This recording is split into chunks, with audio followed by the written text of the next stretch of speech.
This video is brought to you by Squarespace. It's happening, you guys. Phineas and Ferb are coming back. 2 new seasons, 40 new episodes. So, to get hyped on the new seasons, I thought it'd be the perfect time to take a deep dive into this amazing franchise's theme park history. I'm talking costumes, interactive games, dance parties, horrifying live touring shows, even augmented reality. There's a little bit of everything in this video, including Phineas and Ferb Dan.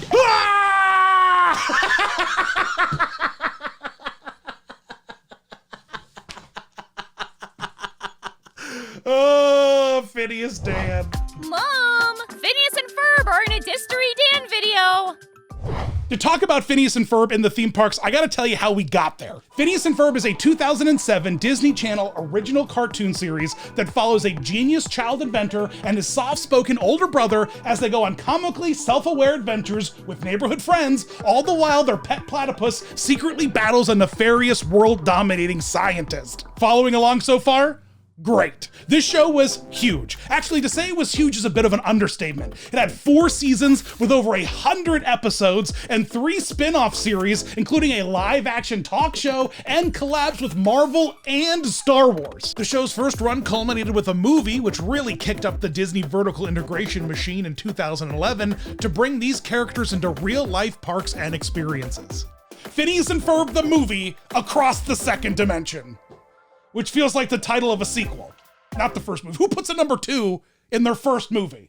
Promotion for the 2011 movie brought Phineas and Ferb costume characters to MGM Studios. They got their own fun little meet and greet area back by the Muppets Courtyard, and boy, let me tell you something, these costumes are stunningly perfect representations of the characters from the cartoon, and yet also are terrifying to behold upon execution. Look at these boys. Let's just talk about Ferb, like the somewhat normal looking of the two. He's got super cute high purple pants that are looking awesome, and I really like the sculpt of the bright green hair. His big boxy nose is just done perfectly. Altogether, the proportions look really great. And then there's Phineas. Oh man, I'm gonna be saying this a lot in this video, but whoa, this weirdo kid has a giant Dorito-shaped head with like bulging eyes, like he's some kind of fleshy proto-crocodile. Like, what's going on? He has the same eye placement on his head as Kermit the Frog. If Madame Leota's crystal ball ever broke, she could easily take up residence in one of these 2 gigantic orbs this costume is calling eyeballs. At least I appreciate the flesh-colored, suits that they're wearing for, their arms and legs. They've got character shoes, which are fun. They got their 4 fingers, like, their cartoon counterparts. That's great, that's great. And the entrance to their meet and greet space is a lot of fun. Whenever they came in originally, like, what the character attendant would have like a camera prop and Phineas and Ferb would rock out. It was like this cool interactive moment. And I really love the set. The set dressings for this meet and greet is gorgeous. Got that big plan for the giant roller coaster and all kinds of fun props all over the place. I love it. I love when they would do things like this. Now, not a lot of people know this, but costume characters like this are actually paid for by the marketing budget of the movie and not the park themselves. A lot of theme park characters that we have today that exist in the park were developed using movie marketing and promotional money, and then were just left in the park when the promotion was over. Disney parks themselves didn't whip up all of this Phineas and Ferb adventures. Most of the stuff I'm gonna talk about in this video was in promotion of Phineas and Ferb the movie. And now we just get all the cool characters left over to hang out with us in the parks. It's kind of a nice little circle of life. Also, I just gotta say, it's really wild seeing the initial promo image for these 2 costume characters with the sorcerer hat in the background. Talk about making me feel old. My gosh, I feel ancient. Feels like a millennia ago that hat was in that park. And let me tell you something, if the sorcerer hat in the last segment didn't date this entire evolution, just wait until you see the amount of flip phones in this part. Agent P's World Showcase was an interactive spy mission that sent you to one of 7 countries in the World Showcase of Epcot to help stop the evil Doofenshmirtz as he attempts all sorts of mischievous things while on a flip phone, given to you by Disney. What? Remember a time when Disney's like, I don't know, what if people are in the parks without a phone? To think, now I need a phone just to poop in the parks, for crying out loud. This, of course, took over the existing Kim Possible minigame and has since been revamped into the DuckTales adventure, but for a few glorious years, you could wander around Epcot and find Phineas and Ferb mini events happening all over the place. Oh my gosh, what worse? There were so many different fun things that could happen. There was a giant Doofenshmirtz with a ray gun in Mexico. That was cool. Doofenshmirtz getting chased by a clock girl in Germany. There was a weird troll in Norway that had like secret like robot mechanics inside. All these little pop-up window displays and store shelves and all the Epcot different gift shops were packed with little weird secret hidden animatronic bits and bobs. I love it. I think it's the coolest thing Epcot's done in a minute. And honestly, those flip phones, man, they're a menace. There was a time in Epcot where you couldn't go anywhere without hearing, you know, the Kim Possible theme song or like the Phineas and Ferb, Agent P, that, you know, that general or whatever. Like, I mean, it's, oh my gosh, get off my lawns, you kids. I'm trying to drink around the world. Figment demands it. Get out of here with your flip phones from Verizon. Seriously, watching clips of people playing this game, I was like, oh my God, what century was this game developed in? Like, it's been so long since I've held a flip phone. Oh my gosh, I'm aging as this video is progressing right now. Speaking of Agent P, during this whole Agent P adventure, a costume character was whipped up for him and injected into the parks, and I gotta say, it's awesome. Agent P looks so cool with his big old hat, that duck bill thing, a platypus. You know what is going on with a platypus, man? That it's like Bing Bong level weird, all right? Like, you know, like the nose of a duck, the tail of a beaver, the body of a mole rat. Like, you know, like, make up your mind, platypus. What do you want to be? Honestly, this entire adventure in Epcot and all the many IPs that have used like the technology kind of warrants a video on like the evolution of Epcot's secret mini game. So if you guys want to see that, let me know in the comments. Hashtag tell me more. Tell me more. Those are just lyrics from Grease. Yeah, just hashtag tell me more, tell me more. Did she put up a fight? Ooh, You guys are too young to even know what Grease is. Now, while all that fun was happening in the Florida parks, California also got a Phineas and Ferb special show in Disney's California Adventure right out front of the aerial ride in that big old plaza by the lake. You know what I'm talking about, that big old intersection. Of course there's plenty of room to park a truck and have a dance party, right? The boys would arrive on the A Little Too Young to Drive O-Matic, which is hilarious, to rock out hard in a daytime activation dance party that was the 2010s. My gosh, every time you turned around, there was a new dance party for a minute, wasn't there? They're joined by an ensemble of Fireside Girls, that's always fun, singing classic songs like Get You Goo, and of course, Simp. You know, Phineas and Ferb was simping before any of you simps even thought of simping. You know, Phineas and Ferb was like, simping? Baby, I'm simping right now. You know how many squirrels I got in these pants? There was even a holiday variant of this show, which is pretty cool. The truck got all decked out in Christmas decorations. It was a good old time, which is actually a really great time for me to mention Christmas Phineas and Ferb. There they are. They just put a hat and a scarf on them. I don't know why I kind of overhyped that when there really is no significant change to the costumes. It's just a hat and a scarf. But hey, this has been Christmas Phineas and Ferb. It's cool. I like this a lot. It's fun seeing a big pickup truck prop being made in promotion of the movie. It's a huge step down from many of the other movie parades we've had, like Mulan and Hercules. Phineas and Ferb just gets a pickup truck, you know, whatever. A pickup truck, 2 kids, and 4 Girl Scouts. Ta-da! But it's still fun to see the parade department making a cool interactive show for kids. And it really hypes the material, and the crowds loved it. In fact, the creator of the show was there for the final performance of this, Dan Povenmire, and the videos from it are insane. Look at the crowds. Look at how much everyone's interacting and having a great time. I love it. This is beautiful to see. I never got to see this live show, but it looks like it was incredible. In case you haven't all been keeping track, all of this has happened in just 1 year. The Epcot thing, the MGM thing, the DCA dance party, it's all just 1 year of promotional blitzkrieg. But it didn't just stop at the parks. No, it didn't just stop at the parks. Disney's licensing's like, hey, who else wants to do something with Phineas and Ferb? And, well, Phineas and Ferb went on tour.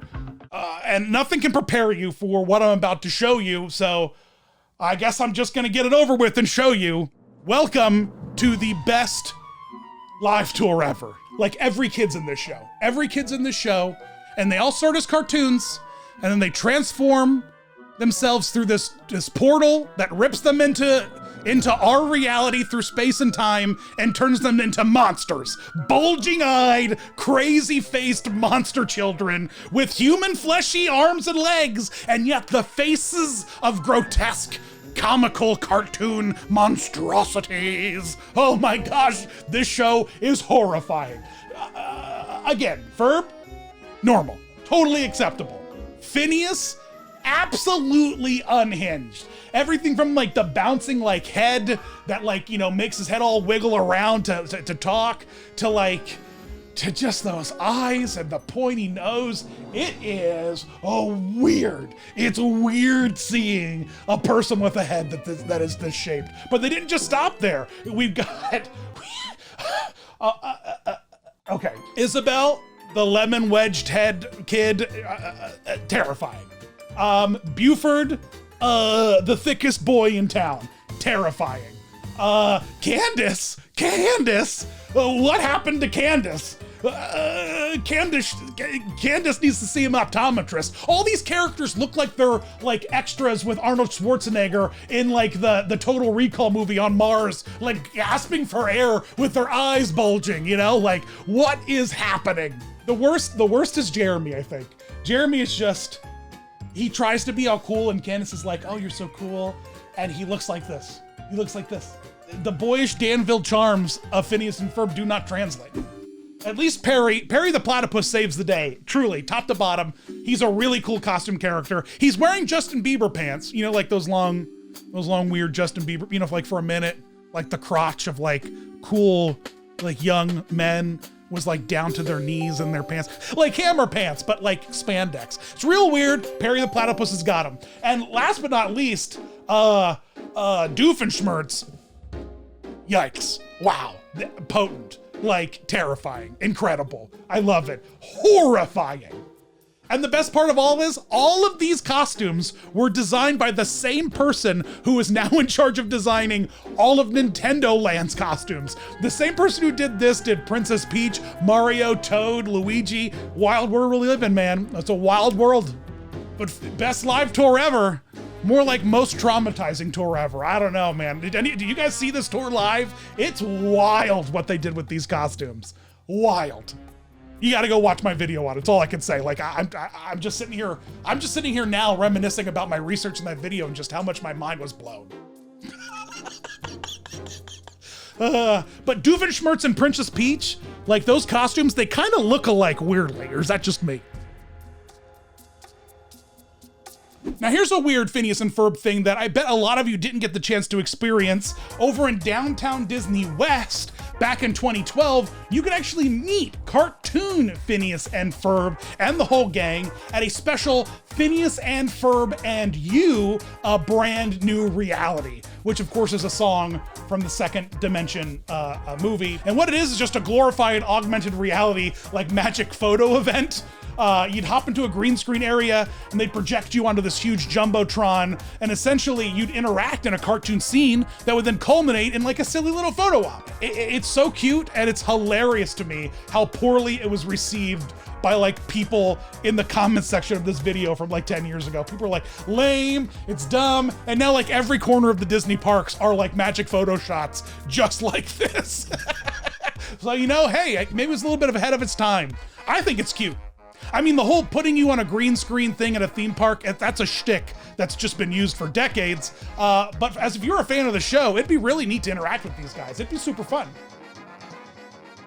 You know, after covering this show twice, I've got to say that it's kind of found a special place in my heart. I really like this show. It's really, really funny, and I'm very excited for it to come back in 2024. I got so hyped when they're like, hey, the show's coming back.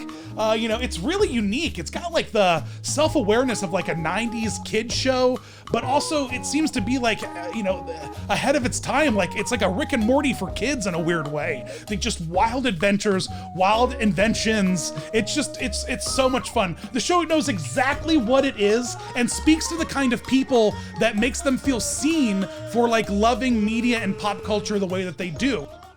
Look, I'm in no way a website master. That's why Squarespace is perfect for me. When I needed to create a website for all my great Disney Dan content, I was able to find an amazing template from their huge library of web designs. With Squarespace's flexible professional website templates, I was able to customize my look, update content, and add features that fit all my needs. Plus, it looks incredible across all types of devices. Check out how detailed you can get. I just changed the footer of my website from this wiggly block thing to this vibey lava lamp thing. It has excellent vibes. If you just want a vibe, just come to the bottom of my new website. But it gets even better thanks to their next generation website design system, Fluid Engine. It's truly mind-blowing because it's like a drag and drop website design system that you can use on web or mobile. I can customize like every detail. I like when I go into Fluid Engine mode because all these little squares appear and then like everything gets kind of like, I feel like I'm in the Matrix. I feel like I'm seeing the code. And if you want to take your brand to the next level, you can also create a members area on your website that offers exclusive access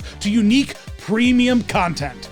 Go to squarespace.com for a free trial, and when you're ready to launch, go to squarespace.com/DisneyDan to save 10% off your first purchase of a website or domain. Have you met either of these crazy boys out in the wild? Well, you gotta let me know across all the holy social medias. I love seeing your pictures of your character meet and greets of every new evolution I do. So make sure you drop me a line out there. And plus, we've got a lot of really fun evolutions on their way. You've begged, you've pleaded, you've asked. Well, it's finally coming. I'm working right now on an evolution of the Teenage Mutant Ninja Turtles and Thomas the Tank Engine. But before we get there, keep your eyes peeled for Donkey Kong and maybe a little Pop-Tart. I'm not sure. Thanks for watching, guys. As always, you rock.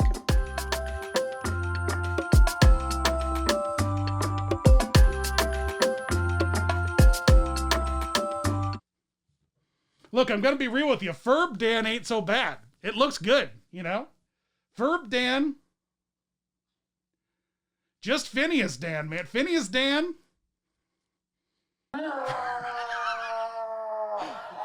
The costumes are incredible. It's just, you know, who wants to be a Dorito boy? At least like, you know, if you're Ferb, you're just normal, you know?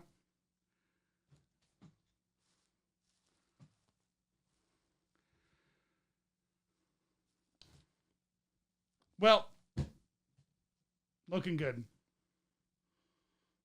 Mom! Phineas and Ferb aren't subscribed to Disney Dan.